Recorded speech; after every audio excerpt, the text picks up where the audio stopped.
Let's continue and end my King Kong review series with King Kong, the 2005 remake. This review will be spoiler free. I will not spoil anything because this is a remake and you basically know what happens in King Kong. Okay, so King Kong came out back in 2005 and it is the remake of the original 1933 classic of the same name. Stars Andy Serkis, Naomi Watts, Jack Black, Adrian Brody, and Jamie Bell. It's gonna sound like a surprise to you guys, but this version of King Kong is one of my all-time favorite movies. However, do I think it's as good as the original? No. One thing that I love about this movie is that it's directed by Peter Jackson, who also directed the Lord of the Rings trilogy, and the Lord of the Rings movies are some of my all-time favorite movies. What Jackson does with King Kong in this movie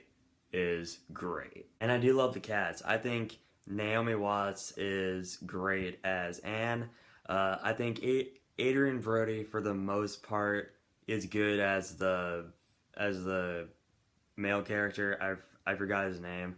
But, I mean, he is a bit boring at some parts, but he does a good job playing him, though. And a lot of people are against Jack Black as Carl Denham in this movie.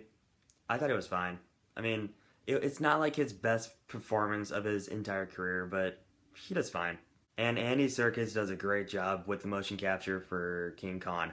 After what he has done with Gollum in the Lord of the Rings movies, he is pretty much the best motion capture actor in all of Hollywood right now. The special effects in this movie, I gotta talk about them. Sure, there is an overabundance of CGI in this movie, but it works, and it's really cool. For example, that one scene where Khan fights that dinosaur, it's really cool, and you actually feel like you're watching actual animals and creatures beating the crap out of each other. And the CGI in this movie is so good, it's creepy. Like, for example, there's a scene with giant bugs, and I remember the last time I watched it, I thought it was real.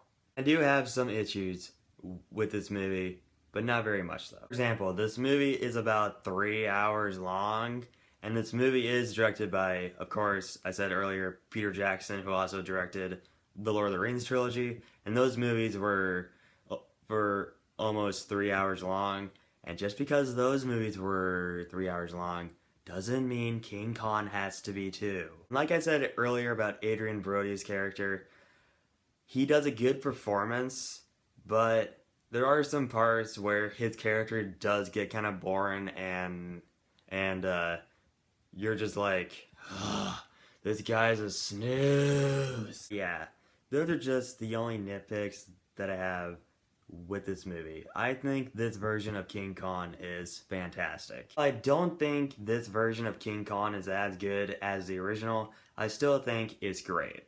I'm gonna give King Kong an A-. Alright